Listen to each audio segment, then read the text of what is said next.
kepada kami hati yang memuji dan menyembah-Mu Tuhan, karena hanya Engkau Tuhan Yesus Kristus yang layak menerima setiap pujian dan penyembahan kami. Terima kasih Tuhan kalau sebentar kami mau mendengarkan sebagian daripada firman-Mu. Tuhan yang siapkan hati kami, pikiran kami Tuhan, untuk bisa menerima sesuatu yang berasal dari Engkau Tuhan. Tutup bungkus setiap firman-Mu, biarlah supaya setiap firman-Mu ini tidak dicuri oleh kuasa kegelapan. Terima kasih di dalam nama Tuhan Yesus Kristus. Haleluya. Amin. Oke, shalom. Shalom semuanya yang di sini dan juga yang streaming ya. Saya mau sharing tentang percaya dan berkata-kata. Kita semua ya yang percaya Tuhan atau belum percaya Tuhan dulu dari kecil ya sebenarnya hidup kita itu terbentuk dari kata-kata orang-orang yang ada di atas kita. Ya, otoritas di atas kita. Mungkin kita semua pernah menjadi sebagai anak. Pasti kita kurang lebih dibentuk oleh kata-kata orang tua kita, apa yang diajarkan orang tua kita dan sebagainya. Nah, kalau yang beruntung orang tuanya sudah di dalam Tuhan, ada berkat, mungkin orang tua mendoakan anaknya dan sebagainya. Nah, tapi kalau ya sebaliknya orang tuanya belum di dalam Tuhan, mungkin kata-katanya tidak jadi berkat bagi anak itu, ya akhirnya semua akan kebentuk seperti itu. Ya, jadi kita manusia itu ya ada proses pembentukan itu salah satunya dari kata-kata orang kepada kita. Nah, tapi sekarang kita sudah di dalam Tuhan, kita semua ya kita dibentuk hidup kita karena apa yang Tuhan katakan, apa yang Tuhan firmankan dari firman Tuhan. Ya, dulu kita seperti apa, tapi waktu kita baca firman Tuhan, kita merenungkan dan sebagainya, hidup kita mulai dibentuk dengan apa yang Tuhan katakan. Ya, nah saya akan sharing tentang percaya dan berkata-kata ini, minta ayatnya. Di sini kata-kata daripada Paulus ya. Namun karena kami memiliki roh iman yang sama, jadi iman itu merupakan satu karunia dari Tuhan, saudara. Ya, kita sama-sama punya roh iman yang sama seperti ada tertulis. Nah, Paulus mengatakan, aku percaya sebab itu aku berkata-kata. Maka kami juga percaya dan sebab itu kami juga berkata-kata. Jadi iman itu adalah kita percaya apa saudara? Percaya dengan apa yang Tuhan katakan, percaya dengan firman Tuhan, ya. Percaya dengan firman Tuhan, dan kita memperkatakan apa yang Tuhan taruh di dalam hati kita, kita memperkatakan apa yang kita percayai dari firman Tuhan itu. Ya, saya ulangi. Pertama, kita percaya. Hati kita percaya dengan firman Tuhan itu, lalu kita memperkatakan apa yang kita percayai. Ya, firman Tuhan apapun yang kita percayai, kita perkatakan. Dan apa yang kita perkatakan itu adalah firman Tuhan yang kita percayai. Nah, firman Tuhan mengatakan iman timbul dari pendengaran karena firman Tuhan. Nah, jadi iman itu bisa timbul ketika kita percaya dengan firman yang Tuhan katakan dan kita memperkatakan apa yang kita percayai dari Tuhan yang katakan kepada kita. Ya, nah Paulus mengatakan seperti ini. Ya, jadi aku percaya sebab itu aku berkata-kata. Nah, penting sekali berarti kita harus punya firman, kita harus punya percaya sesuatu yang kita percayai yang dari Tuhan untuk kita katakan. Ya, oke, next. Nah, ya, Roma 10 ya. Nah, ini Roma 10. Tetapi apakah ayat 8 dulu. Ya. Tetapi apakah katanya? Ini, firman itu dekat kepadamu, yakni di dalam mulutmu dan di dalam hati. Jadi firman itu ada di dalam mulut kita dan di dalam hati kita, saudara ya. Nah, inilah firman iman yang kami beritakan. Jadi di sini dikatakan bahwa ini adalah iman, firman ini ada di dalam hati kita dan di mulut kita. Nah, ayat yang ke-9. Sebab jika kamu mengaku dengan mulut, jadi memperkatakan dengan mulut kita bahwa Yesus adalah Tuhan. dan percaya di dalam hati. Jadi kita percaya dalam hati bahwa Yesus itu Tuhan dan memperkatakannya. Dan bahwa Tuhan Allah telah membangkitkan dia dari antara orang mati, maka kamu akan diselamatkan. Jadi keselamatan ini waktu kita percaya Tuhan, kita memperkatakan apa yang kita percaya bahwa Tuhan Yesus itu Tuhan, dan dengan mulut kita mengatakan, di sini firman mengatakan kita menerima keselamatan. Jadi semua ada di mulut, saudara. Ya, semua ada di mulut. Ya, nah sekarang ayat ke-10. Karena dengan hati orang percaya dan dibenarkan, dan dengan mulut orang mengaku dan diselamatkan. Jadi keselamatan itu ada di mulut kita. Waktu awal-awal kita menerima Yesus sebagai Tuhan. Saya tidak tahu kalau ya orang yang waktu itu hidupnya baik-baik saja, waktu mengatakan ini ada sesuatu yang luar biasa diubahkan, dalam arti gimana ya. Dulu kan saya waktu pertama sekali bertobat datang sama Tuhan dalam keadaan kan rusak. Saya paranoid, saya punya luka batin, saya punya kepahitan dan sebagainya. Saya datang sama Tuhan. Nah, itu mungkin sekitar 1-2 minggu saya memperkatakan ini, saudara. Saya menerima Yesus sebagai Tuhan di dalam hidup saya, dan saya mengundang Roh Kudus, saya mengundang Tuhan Yesus masuk dalam hati saya. Saya mengaku dengan mulut saya dan saya mempercayai dengan hati saya. Waktu awal-awal saya melakukan ini dulu. Jadi saya melakukan ini, saya mengundang Roh Kudus masuk dalam hidup saya, Tuhan masuk dalam hidup saya, dan akhirnya Roh Tuhan itu, Roh Kudus itu yang bekerja dalam hidup saya, mengubahkan hidup saya. Nah jadi saya jadi pertama gini, saya terima Tuhan dulu, undang Tuhan Yesus dulu, mengaku dulu, habis itu saya kepenuhan Roh Kudus dulu. Nah setelah itu saya sempat pulang ke sini setengah tahun itu, saya baru dibaptis, saudara. Saya baru dibaptis. Jadi waktu saya mengatakan dengan mulut saya mengaku Yesus sebagai Tuhan dan mengundang Yesus sebagai Tuhan dalam hidup saya, masuk dalam hati saya, hidup saya diubahkan. Jadi semua ada di mulut. Ya, semua ada di mulut. Dan itu ternyata saya juga nggak tahu secara alam rohnya seperti apa, tapi ternyata itu juga yang iblis takutkan. Ya, yang iblis takutkan itu. Kenapa? Saya perhatiin kalau orang sudah dirasuk iblis, yang dipegang tuh mulutnya. Untuk mengatakan, mengundang, ngomong Tuhan Yesus, nggak bisa, susah. Coba kalau perhatiin, karena saya sering perhatiin, iya. Orang waktu kerasukan dan sebagainya, iblis akan pegang mulutnya. Kenapa? Waktu orang itu mendeklarkan, memanggil Yesus Tuhan, iblisnya langsung kabur, saudara. Saya juga tidak bisa lihat seperti apa di dalam roh, tapi ternyata itu yang terjadi. Ya, ada kuasa. Nah waktu itu saya pernah setelah dari Lawang saya ke TSOA itu ada hamba Tuhan yang khusus untuk pelepasan. Jadi sekelas itu waktu itu heboh lah, sharing tentang firman, hamba Tuhan itu banyak yang manifest, teman-teman saya banyak yang manifest, yang masih belum bersih. Nah ada satu teman saya, dia tuh punya kepahitan luar biasa kepada ayahnya, nggak bisa ngampunin. Tidak bisa ngampunin, sampai kita sama teman-teman yang lain pegangin dia, direjeng lah kalau itu ya, dipegangin orang banyak. Sampai ngomongin, Fis kamu ngampunin, ayah kamu nggak bisa. Sampai satu titik lama sekali, yang lain-lain udah beres tinggal dia. Nah tapi waktu dia confess, dia mengatakan, akhirnya dia bisa ngomong, saya mengampuni ayah saya, itu iblisnya langsung keluar. Ya, waktu dia confess dengan mulutnya, mengatakan dengan mulutnya itu langsung keluar. Jadi ya mulut kita ini benar-benar ya sebenarnya ada kuasa di mana kita nggak tahu secara alam roh, ternyata itu bisa mengubahkan keadaan luar biasa. Ya di dalam Tuhan juga, Tuhan ubahkan hidup kita. Iblis juga tahu kalau kita berkata-kata, kita mempercayai sesuatu yang legal, kita perkatakan, iblis itu takut, saudara. Ya, itu berkali-kali saya kalau saya perhatiin, susah sekali orang untuk waktu dirasuk iblis seperti itu ada ikatan untuk undang nama Yesus. Karena apa? Karena ditahan.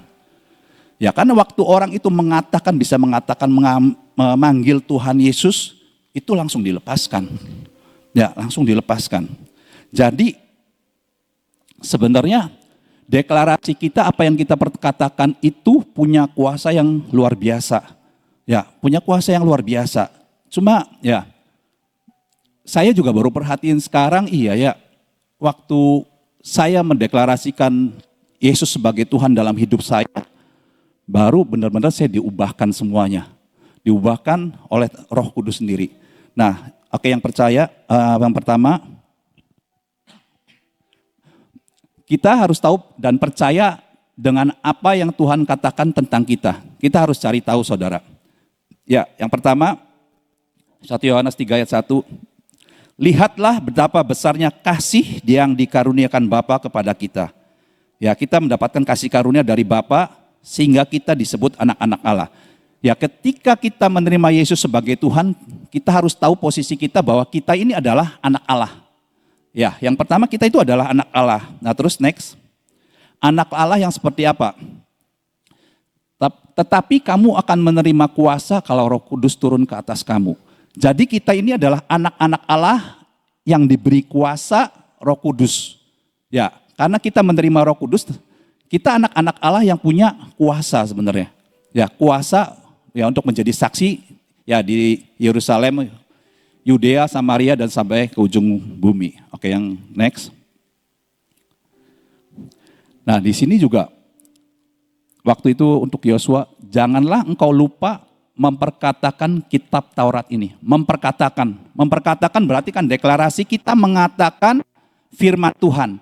Ya, pertama memperkatakan, kedua kita merenungkan firman Tuhan itu supaya engkau bertindak hati-hati sesuai dengan segala yang tertulis di dalamnya, sebab dengan demikian perjalananmu akan berhasil dan engkau akan beruntung. Jadi kalau kita mau berhasil, kita mau beruntung untuk apapun yang kita lakukan, ya kuncinya di sini firman Tuhan mengatakan, ya kita mendeklarasikan firman Tuhan. Ya, selain merenungkan firman Tuhan, kita memperkatakan firman Tuhan. Semua, jadi ternyata kuncinya salah satunya ada di mulut. Apa yang kita katakan, apa yang kita percayai, apa yang kita katakan, apa yang kita percayai firman Tuhan yang kita percayai dan kita katakan itu ternyata akan mengubahkan semuanya. Ya jujur saya tidak rajin untuk deklarasi, saudara, banyak kan baca firman, tapi ya ini diingatkan Tuhan. Diingatkan Tuhan untuk memperkatakan setiap firman Tuhan. Ya, oke, next. Nah sekarang juga yang Tuhan katakan tentang kita, bahwa kita adalah pahlawan. Kita kan sudah diurapin semua kan dengan minyak kepahlawan. Tuhan katakan bahwa kita semua adalah pahlawan. Nah, seperti anak panah di tangan pahlawan, demikianlah anak-anak pada masa muda. Saya ambil yang A-nya aja ya. Seperti anak panah di tangan pahlawan. Kita yang jadi pahlawannya dan kita sebagai pahlawan harus punya anak-anak panah, saudara. Kalau enggak, pahlawan gimana perangnya kalau enggak ada anak-anak panah? Anak-anak panah ini adalah lambang ya firman Tuhan. Kita sebagai pahlawan, Tuhan sudah tetapkan kita, sudah diurapi sebagai pahlawan. Biarlah supaya tabung-tabung panah kita diisi dengan banyak firman Tuhan. Ya karena kita akan melakukan mungkin peperangan-peperangan, kita akan menghadapi mungkin serangan-serangan dan sebagainya. Sebagai pahlawan, ya panahnya harus banyak. Kalau panahnya sedikit, waktu kita peperangan mungkin kehabisan, bagaimana kita bisa menang? Ya, jadi kita sebagai pahlawan, sebagai anak-anak Allah, kita tahu posisi kita, biarlah kita penuhi hidup kita terus dengan firman, saudara. Karena apa? Karena itu yang akan membuat kita dipimpin oleh Tuhan untuk bisa terus memperkatakan firman itu untuk apapun yang kita hadapi. Oke, next.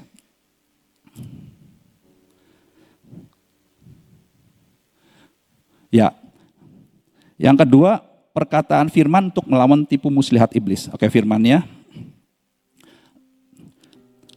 Matius 4 ayat 3. Lalu datanglah si pencoba itu dan berkata kepadanya, jika engkau anak Allah, perintahkanlah supaya batu ini menjadi roti. Tetapi Yesus menjawab, ada tertulis, manusia hidup bukan dari roti saja, tetapi dari setiap firman yang keluar dari mulut Allah. Ya, kita pasti akan menghadapi hal-hal seperti ini, saudara.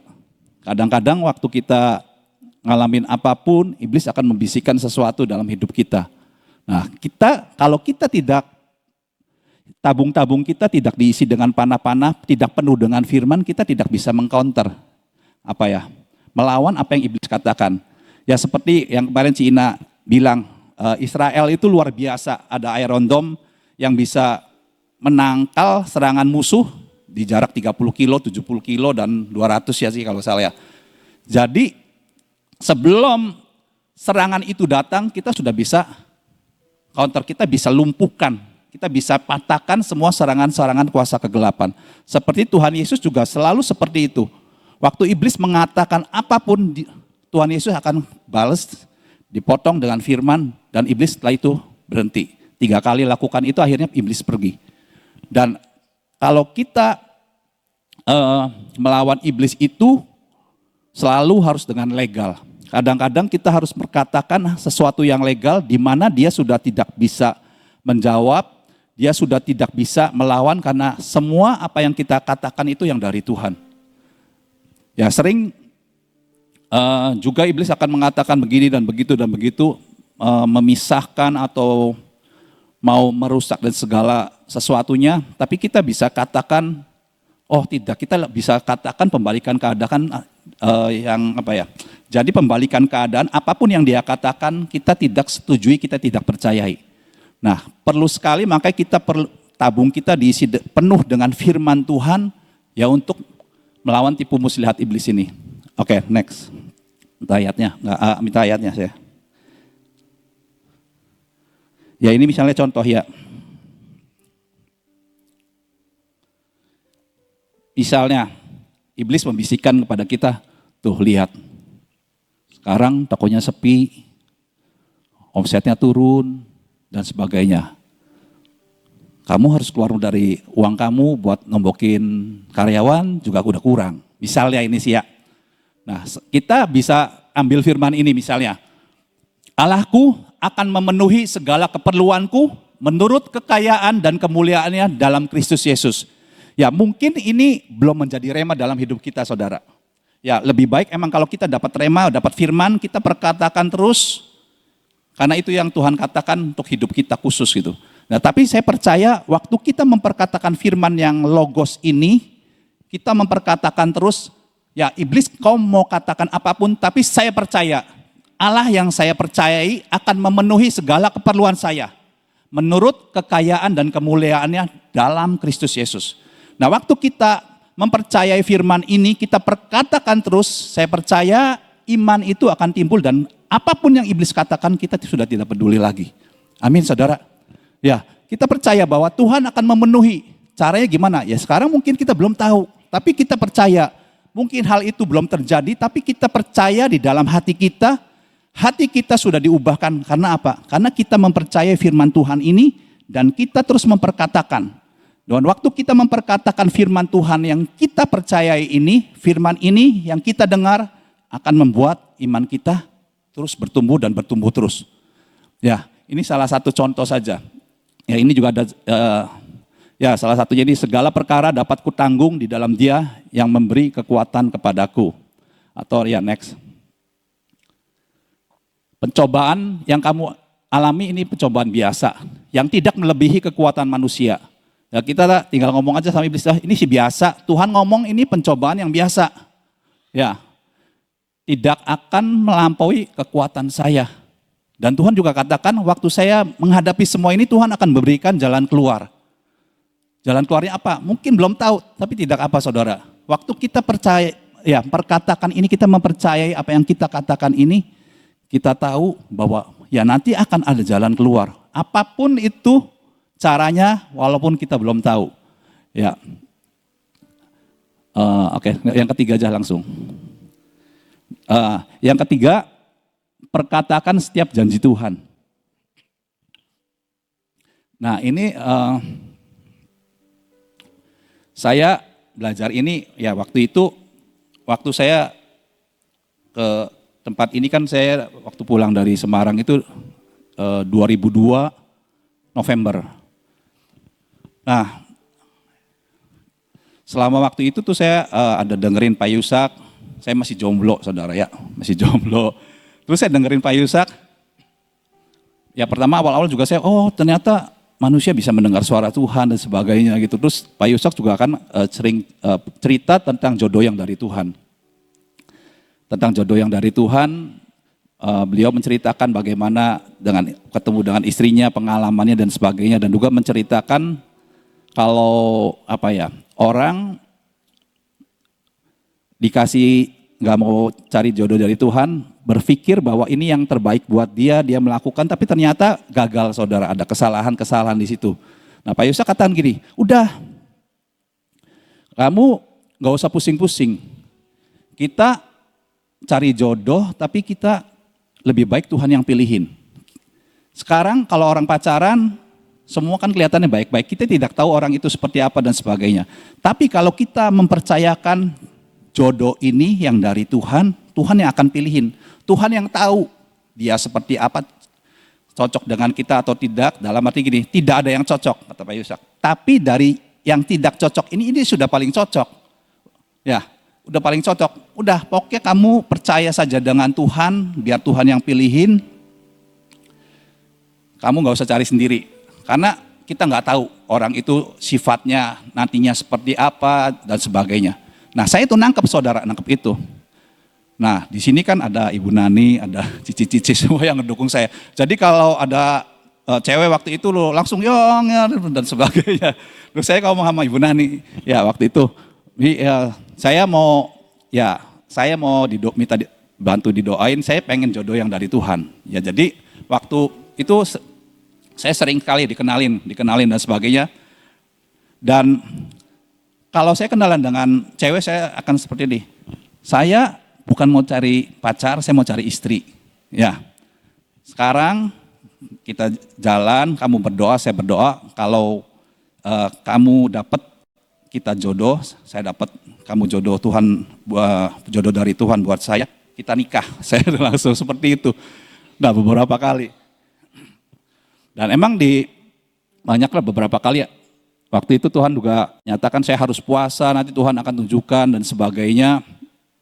Sampai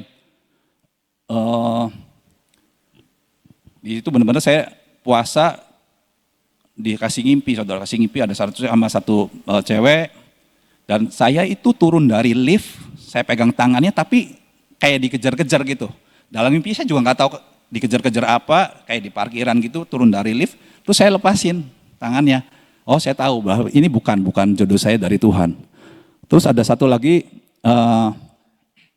itu lucu sih sebenarnya, tapi saya pikir itu mungkin cara Tuhan.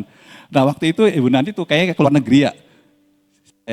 Waktu itu, jadi saya ngomong seperti itu, nah ceweknya ini berani saudara. Ya udah kita jalan, kata dia tuh langsung jalan aja. Saya ngomong gitu langsung aja kita jalan, duaan. Saya tuh bingung saudara. Ya waktu itu, aduh kok cewek kok berani banget. Saya bingung, saya tuh mau ngomong sama Ci Ina. Cewek ini nih mau langsung minta jalan sama saya, gimana caranya. Tapi tahu saudara, waktu itu zaman SMS. Saya SMS-nya ke ceweknya saudara. Saya SMS-nya ke ceweknya, udahlah bubar lah gak jadi. Ya tapi itu yang terjadi gitu. Nah sampai akhirnya saya kan dikenalin sama Rere dan sebagainya. Saya juga sama melakukan yang sama.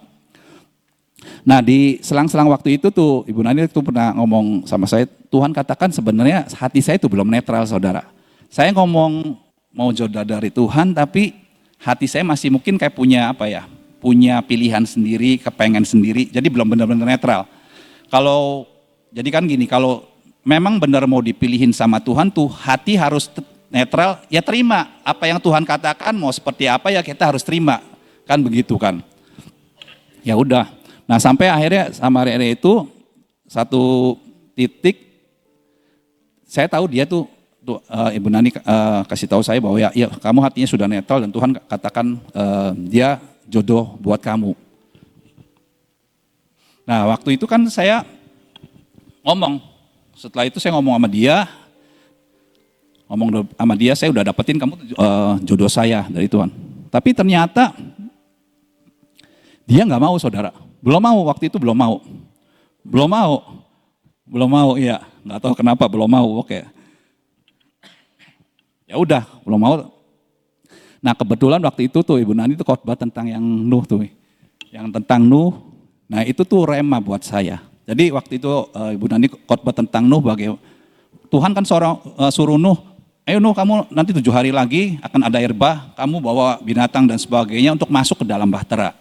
Memang kalau dipikirin kalau dipikirin gimana coba caranya bawa binatang?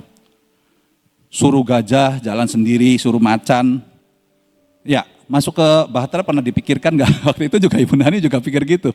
Gimana caranya bawa binatang-binatang itu masuk ke dalam bahtera? Nah, waktu Ibu Nani nanya tentang itu, berdoa dikasih penglihatan. Kemarin saya baru tanya lagi untuk ingetin sih. Ya, jadi ternyata Nuh itu memperkatakan, saudara. Nuh itu memperkatakan, hai binatang-binatang, ya apa yang Tuhan firmankan lah, yang haram, yang tidak haram dan sebagainya, kamu harus masuk ke dalam bahtera karena Tuhan yang suruh. Karena Tuhan yang suruh. Nah ternyata caranya seperti itu, memperkatakan firman, memperkatakan apa yang Tuhan katakan, dan akhirnya binatang-binatang itu masuk. Ya, masuk. Nah itu saya itu nangkep, saya doain dia. Hani apa Rere, saya lupa ya. Tuhan katakan engkau adalah jodoh saya. Tuhan katakan engkau adalah jodoh saya dan engkau tidak bisa lari dari sini. Engkau sudah dipersiapkan Tuhan untuk menjadi pasangan hidup saya. Saya perkatakan itu terus, saudara. Masih mau gak? Belum. Nah terus ternyata setelah itu saya itu sakit, saudara. Sakit kena diabetes, demam berdarah. 5 hari. 5 hari di rumah sakit. Itu masih bangun hubungan nih. Nah waktu itu ada hamba Tuhan dari PDKM ya, Pak siapa ya, Pur. Dia sempat jenguk saya juga, terus dia ngomong, Koyong ini sakit ini tapi bukan sakit gimana ya, tapi Tuhan akan mengubahkan, ada satu kemuliaan, akan ada satu hikmah di balik ini, sesuatu yang besar. Dia ngomong gitu, ya saya amin aja ya itu. Nah nggak tahu setelah itu, waktu saya tanya, kenapa sih kamu akhirnya bisa mau? Nggak tahu sih, hati saya tahu-tahu bisa jadi kasihan. Waktu kamu sakit tuh kasihan. Dia ngomong gitu. Saya tuh kasihan sama kamu. Akhirnya dia terima kan. Terima, ya udah kata saya. 3 bulan saya, ya udah kita langsung nikah kata saya itu. Jadi kurang lebih setelah ngomong itu kita 3 bulan saya ngelamar dia. Saudara, waktu ngelamar saya tidak pernah ketemu orang tuanya. Dan dia tidak pernah ketemu orang tua saya. Ada enggak yang begitu ya? Iya, enggak pernah. Jadi saya juga enggak tahu orang tuanya siapa, latar belakangnya seperti apa. Ya, Rere juga enggak pernah ketemu orang tua saya. Jadi ketemunya waktu lamaran itu. Setelah itu sekitar setengah tahun lah kita menikah. Ya. Ya itu. Waktu itu saya pokoknya cuma terabas aja ya. Maksudnya tidak terlalu memikirkan tentang cinta atau tidak cinta, karena saya tahu ya udahlah pokoknya saya percaya dengan Tuhan. Ya dulu dia 47 saudara, sekarang ya 74, enggak. Dia 47 dulu, beratnya 47. Ya, setelah bertahun-tahun sudah ya. Tapi itu maksudnya saya ya perkatakan setiap janji Tuhan. Jadi waktu Tuhan berjanji, kita ternyata harus memperkatakan juga apa yang Tuhan katakan. Saya nangkep itu, ya saya katakan terus sampai akhirnya ya emang ya itu yang saya alamin. Ya bagaimana waktu saya memperkatakan setiap janji Tuhan, waktu Tuhan mengatakan bahwa dia adalah jodoh saya perkatakan, saya juga tidak tahu Tuhan yang bisa mengubahkan hati dia, akhirnya ya dia menerima saya sebagai pasangan hidupnya lah gitu. Oke, next. Ya, yang keempat adalah perkataan baik yang membangun. Ayatnya, janganlah ada perkataan kotor keluar dari mulutmu, tetapi pakailah perkataan yang baik untuk membangun di mana perlu, supaya mereka yang mendengarnya beroleh kasih karunia. Ya, di sini Paulus juga yang katakan perkataan kotor ini mungkin bukan perkataan yang jorok atau sebagainya yang gitu-gitu, tapi perkataan yang sampah, saudara. Kadang-kadang kita tanpa sadar, waktu kita marah kita mengeluarkan perkataan-perkataan yang ada di dalam hati kita karena kemarahan kita. Semua yang sampah kita limpahkan sama orang, ya tanpa sadar itu bisa melukai orang dan sebagainya. Nah tapi next coba ayatnya. Nah tapi tentang perkataan sebenarnya seperti ini, hidup dan mati dikuasai lidah. Siapa yang suka menggemakannya akan memakan buahnya. Jadi perkataan kita itu seperti gema. Gema itu mantul, saudara. Kalau kita mengucapkan sesuatu yang baik itu yang akan mantul pada kita. Ya, waktu kita memperkatakan perkataan-perkataan yang sampah, yang kotor, ternyata waktu kita memperkatakan itu akan balik juga sama kita. Ya, ini emang perlu dilatih. Saya juga bukan orang yang sempurna, kadang-kadang juga bisa melakukan itu, saudara. Ya, jadi jadi ternyata mulut kita ini punya kuasa yang luar biasa. Ya, punya kuasa yang luar biasa. Apa yang kita katakan itu yang akan terjadi balik kepada kita. Waktu kita mempercayai firman Tuhan, kita memperkatakan firman itu, ya firman yang keluar dari mulut kita itu, dan firman itu yang akan mengubahkan hidup kita, saudara. Ya, jadi bukan cuma direnungkan di sini dikatakan bahwa kita juga harus memperkatakan. Ya, ini harus dilatih juga memperkatakan sesuatu yang baik. Waktu itu juga kan mungkin Sofi sama Lucky pernah sharing tentang wanita yang biasa yang ya lebih cenderung ke jelek, akhirnya ada bikin eksperimen, ada laki yang ganteng tiap hari memperkatakan yang baik tentang cewek ini bahwa dia cantik dan sebagainya. Dan setelah beberapa bulan akhirnya benar-benar ya wanita ini menjadi cantik dalam arti dia sudah tidak murung, dia lebih manis dan sebagainya. Jadi waktu orang ini memperkatakan terus ternyata itu bisa mengubahkan wanita itu. Terus juga pernah kan yang air juga yang satu diberkatin terus satu dikutukin terus akhirnya kan kelihatan waktu di mikroskop yang ini ya, yang itu seperti airnya seperti tertawa dan ini seperti murung. Jadi ternyata mulut kita ini bahaya, saudara. Kalau kita memperkatakan sesuatu yang negatif itu bahaya.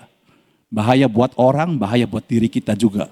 Ya waktu kita memperkatakan hal-hal yang sampah itu ternyata balik sama kita, saudara. Ya seperti gaung dari seperti gema akan mantul kembali kepada kita. Ya jadi saudara, ya saya juga mau belajar ini untuk deklarasi, saya juga belum tahu nanti harus deklarasi apa, memperkatakan firman apa seperti yang Tuhan mau. Karena ya salah satunya juga waktu kita memperkatakan firman itu mengubah atmosfer, saudara. Mengubah atmosfer. Di rumah saya kan banyak kuasa kegelapan, saya sering perkatakan firman dan sebagainya. Waktu kuasa kegelapan itu datang, dia sudah tidak betah lagi. Karena apa? Sudah dibersihkan. Waktu kita memperkatakan firman dengan hati yang percaya, kuasa kegelapan itu tidak akan betah. Dia akan minggir, karena apa? Sesuatu yang kudus, dia tidak suka dengan sesuatu yang kudus. Dia tidak suka dengan firman Tuhan yang diperkatakan dengan hati yang percaya. Ya ini perlu dilatih, saya juga lagi belajar untuk terus belajar memperkatakan firman Tuhan. Mulai belajar lagi, Tuhan ingatkan saya tentang ini. Ya biarlah supaya ini juga kita sama-sama bisa belajar supaya setiap firman ini yang kita perkatakan yang akan mengubahkan hidup kita. Amin. Saudara, kita harus memperkatakan perkataan yang membangun, ya. Kalau setiap hari kita itu memperkatakan perkataan yang membangun, itu sangat luar biasa sekali. Para orang tua belajar untuk berkata-kata kepada anak-anaknya dengan perkataan yang membangun. Ya. Demikian juga kita berteman dengan siapapun juga, belajar untuk memperkatakan perkataan yang membangun. Ya. Saya selalu diberkati dengan apa yang cucu saya yang nomor 2 ini tingkah lakunya. Suatu saat kemarin kan lagi terima rapot ya. Nah Sofi kan ketemu sama gurunya. Lalu gurunya tuh bilang kalau kalian tuh anak yang cukup baik, pinter dan bisa sosialisasi dengan yang lain. Tapi kemarin dia bilang tiba-tiba Kean itu mukul temennya gitu. Terus gurunya ngomong, kenapa? Kean kok kamu mukul? Dia nyadar, terus dia ngulurkan tangan, bilang maafin ya gitu. Nah, terus sampai di rumah kan tak tanya, kamu tuh kenapa? Kamu tuh kan gak pernah ya berbuat seperti itu. Saya sudah tidak tahan, katanya gitu. Kamu saudara tahu kalau dia cerita itu sangat membuat kita ketawa. Saya sudah tidak tahan. Kenapa? Ini teman saya namanya Lemuel. Saya juga belum tahu mukanya kayak apa. Nakalnya luar biasa, Oma. Terus selalu berkata-kata kotor, selalu berkata-kata jelek. Saya nggak tahan, sudah diomong, kamu tidak boleh ngomong begitu. Kamu harus ngomongnya yang baik. Kok ngomongnya kotor terus gitu. Nakalnya luar biasa. Terus jadi saya itu sudah nggak tahan, jadi dipukul dari belakang. Kaget kan ini Lemuelnya. Saya bilang, dia balas enggak sama kamu? Enggak. Kamu sadar? Ya saya, kenapa saya harus mukul ya? Jadi dia minta maaf. Kalau mamanya kan orangnya kocak kan, kalau mamanya bener kan. Yang penting pukul dulu, kalau sudah minta maaf. Saya bilang, iki mamanya ngajari kok begini. Yang penting menang dulu katanya gitu. Kalau sudah kan minta maaf. Nah, ini cuma joke aja ya. Terus saya bilang, terus gimana? Saya bilang, saya nanti mau ngomong sama missnya. Kelas 4 saya tidak mau sekelas sama dia, katanya gitu. Ya sudah, saya bilang gitu. Yang penting pokoknya ini nanti kapan sih naik kelas kapan? Masih 6 bulan lagi ke sekolahnya gitu. Yang penting kamu mengampuni dia. Sudah, katanya gitu. Tiap kali dia ngomong kotor, saya bilang, Lemuel, jangan ngomong yang seperti itu. Itu sudah pernah dihukum katanya. Dihukumnya apa? Suruh nulis saya tidak akan berkata-kata jelek lagi gitu. Tapi tetap itu. Nah, saudara tahu. Itu karakter dalam hidup. Ini anak masih kecil loh, masih kelas 3 ya. Tapi sudah sering memperkatakan perkataan kotor. Sebenarnya kotor sekali sih enggak.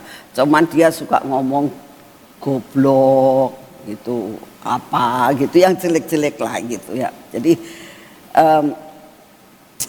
kita harus menjaga perkataan kita. Caranya bagaimana? Setiap hari berdoain, Tuhan, biarlah ada penunggu di dalam mulutku, ya, supaya aku bisa berbicara seperti yang Engkau mau. Ya. Minta mulut kita ini ada penunggunya. Penunggunya siapa? Roh Kudus. Sehingga perkataan kita selalu memperkatakan perkataan yang membawa berkat buat orang lain. Amin. Yuk kita berdoa. Bapak, terima kasih buat apa yang sudah Engkau kerjakan di dalam kehidupan kami, Tuhan. Biarlah Kau berikan kepada kami penunggu di dalam mulut kami. Sehingga setiap perkataan kami ya Tuhan adalah perkataan yang sungguh-sungguh menjadi berkat untuk orang lain. Terima kasih untuk kasih setiamu. Terima kasih Tuhan, Engkau sungguh amat sangat baik. Biarlah segala sesuatu dalam kehidupan kami ya Tuhan, Engkau yang akan mengaturnya. Tingkah laku, pikiran, perkataan kami. Terima kasih untuk semuanya. Bapa, saat ini adalah hari yang kami nanti-nantikan.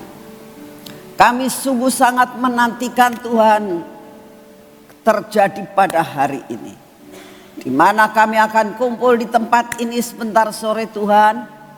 Kami akan mempersiapkan diri kami sebentar sore untuk melakukan pemulihan dalam hidup kami Tuhan. Pemulihan dalam segala bidang. Kami berdoa supaya ada pemulihan antara anak dan orang tua. Ada pemulihan Tuhan antara suami dan istri. Ada pemulihan Tuhan dalam bidang ekonomi. Ada pemulihan Tuhan jasmani dan rohani. Tuhan, hari ini kami datang di hadapan-Mu ya Bapa. Kau siapkan hati kami untuk masuk di dalam penyembahan pujian. memulihkan hubungan kami dengan Engkau Tuhan. Untuk selalu memperkatakan perkataan-perkataan yang positif dan benar di hadapan-Mu. Kami mau menyerahkan acara sebentar sore ke dalam tangan-Mu ya Tuhan. Engkau yang akan terus beracara mulai dari hari ini sampai malam nanti, sampai besok Tuhan. Biarlah surga menyentuh bumi. Atmosfer surgawi Kau hembuskan di tempat ini Tuhan. Suasana surgawi Engkau turunkan di tempat ini. Supaya kami boleh merasakan arti daripada surga menyentuh bumi. Kami mau menyerahkan setiap pujian yang akan dinaikkan. Kami mau menyerahkan firman yang sudah Kau sediakan. Supaya kami boleh berlari seperti kuda balapan. Terima kasih Tuhan. Terima kasih untuk kasih setia. Kami serahkan sebentar sore ke dalam tangan. Dan kami tetap mau berdoa untuk pilkada Tuhan. Engkau yang akan menolong selama pilkada ini Tuhan. Mohon anugerah-Mu untuk pilkada ini. Biarlah Engkau yang menentukan pemimpin-pemimpin di 38 provinsi. Engkau berikan pemimpin yang sungguh-sungguh takut akan Engkau. Pemimpin yang mau berkorban untuk kotanya. Mau memajukan untuk daerah yang dipimpinnya. Terima kasih untuk semuanya. Kami tetap mau menyerahkan Bapak Presiden dan Wakil Presiden kami yang baru. Engkau yang akan terus melakukan apa yang terbaik buat bangsa ini. Damai sejahtera-Mu turunkan atas negara ini ya Tuhan. Biarlah segala sesuatu apa yang direncanakan oleh karena kekuatan alam yang ada tentang Megatrust ini. Tapi satu perkara kami tahu, Engkau berdaulat atas dunia ini. Engkau berdaulat atas Indonesia. Engkau berdaulat atas Pulau Jawa. Oleh karena itu lakukan yang terbaik. Kami percaya Tuhan, anak-anak-Mu dimanapun juga akan terluput daripada semua masalah ini. Terima kasih untuk kasih setia-Mu. Dan saat ini kami minta kekuatan kesehatan yang daripada-Mu untuk menjalani seluruh kehidupan kami Tuhan. Biar kami tetap kuat, sehat untuk melayani Engkau sampai garis akhir. Terima kasih untuk semua dan semuanya. Segala pujian, hormat, syukur kami naikkan di hadapan-Mu. Terima kasih untuk hari ini. Siapkan kami sebentar sore. Dalam nama Tuhan Yesus. Mari kita masuk dalam pengurapan.